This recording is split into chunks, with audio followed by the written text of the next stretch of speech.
Here to talk about the Oakland A's 35 games remaining in their regular season. Now, there's a couple different things to point out automatically. We're at a difficult spot right now. They've lost a handful of games. The recent week or two have not gone great. In fact, the last road trip was rough.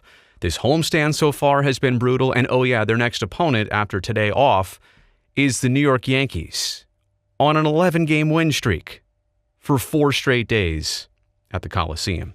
So let's go ahead and dive into the biggest themes. I'll do the worry, I'll do the hope, and then we'll get into 5 other topics here. So the worries are obvious. Right now, the A's have dropped 4 straight, and in pretty monumental fashion, those first 3. They've also lost 8 out of their last 10. They right now are out of a playoff spot, as they were yesterday, for the first days since April 16th. That's something they've held on to, and of course, does holding on to a playoff spot in late April, early May, or June, does it really matter when it comes down to the end? No, but it paints a picture of somewhere they were that they are not right now, and that's twofold.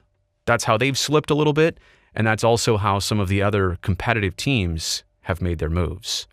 Seattle, who they just played and is chasing them, they're clearly surging.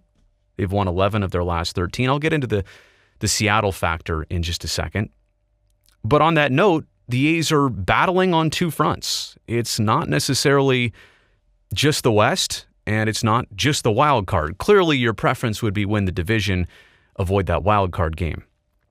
But they're battling on 2 fronts, meaning that they have to pay attention to the Houston Astros, the New York Yankees, the Boston Red Sox, and the Toronto Blue Jays, and the Seattle Mariners. This is not simple. This is a complicated race down the stretch. The other worries are your team minus 3 critical players. If I would have told you out of spring training that you'd be minus Chris Bassett, minus Ramon Laureano, and minus Stephen Piscotty for the final stretch, that would not have been reassuring back then. However, knowing what we know now, some of their acquisitions before the deadline, clearly that smooths some of this over.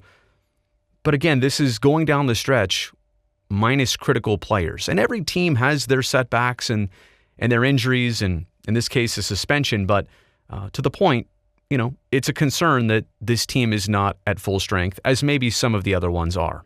And then last but not least, one of the biggest worries is rispy business. No, not crispy, although it does get you crispy when the A's don't capitalize with runners in scoring position. This has been an ongoing theme all season long. It's there sometimes, then it's not. That's obviously one of our main points still to come. You know what, though, while I'm here, if you've just started on the video and you like this type of content, can I ask right now that maybe you consider subscribing to the channel? I'm trying to grow this thing out, build it out as a platform for you and I to have these deeper layer and level conversations. And also by the end of this video, if you actually like it and you think other people on YouTube should see it, give it a thumbs up. That'll help recommend it to others.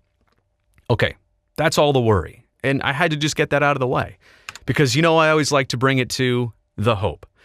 In terms of time and distance and what's left in this season and how close the A's are, all of this is doable. We're not asking for a miracle necessarily down the stretch. Some years it's taken that. Like, for example, 2012, it took a miracle to win the division. That's not necessarily the case here. It's all within grasp. I'm not saying it's going to be easy, but my point is that all of this can make sense mathematically.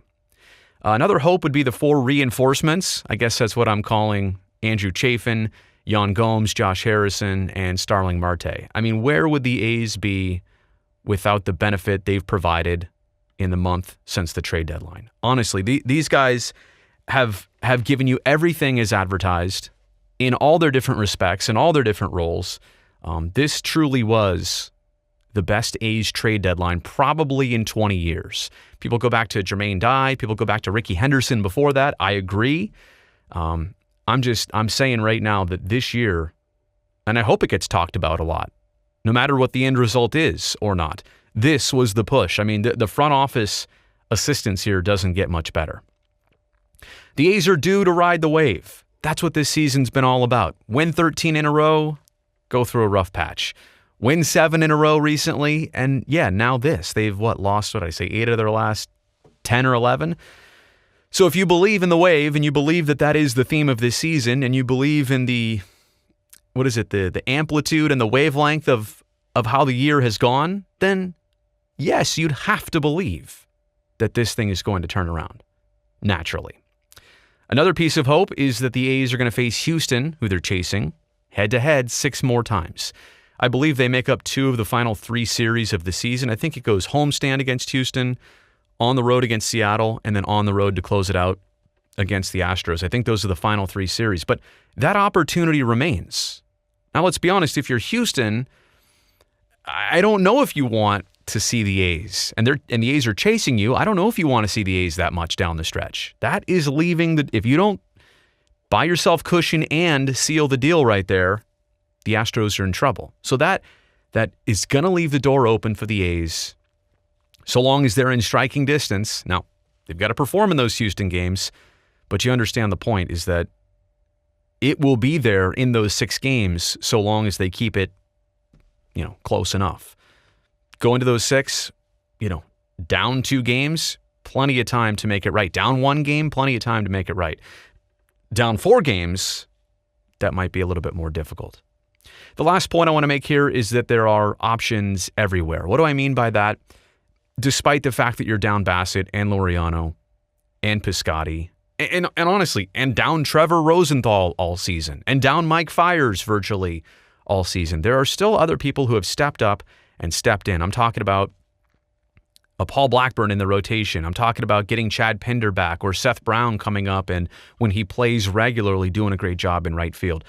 There's options a lot of places. You saw Matt Chapman had to sit out the other day with a bruised foot. So Josh Harrison can play third. There are, and I should have titled this better, there are so many interchangeable pieces for the A's down the stretch that should be viewed as a good thing. They are not like short and stuck with it, for example, at second base or in right field or in left field. They're not patching anything up right now. Yeah, they're minus a few that would make them stronger, but they're not trying to do any patch jobs at this point.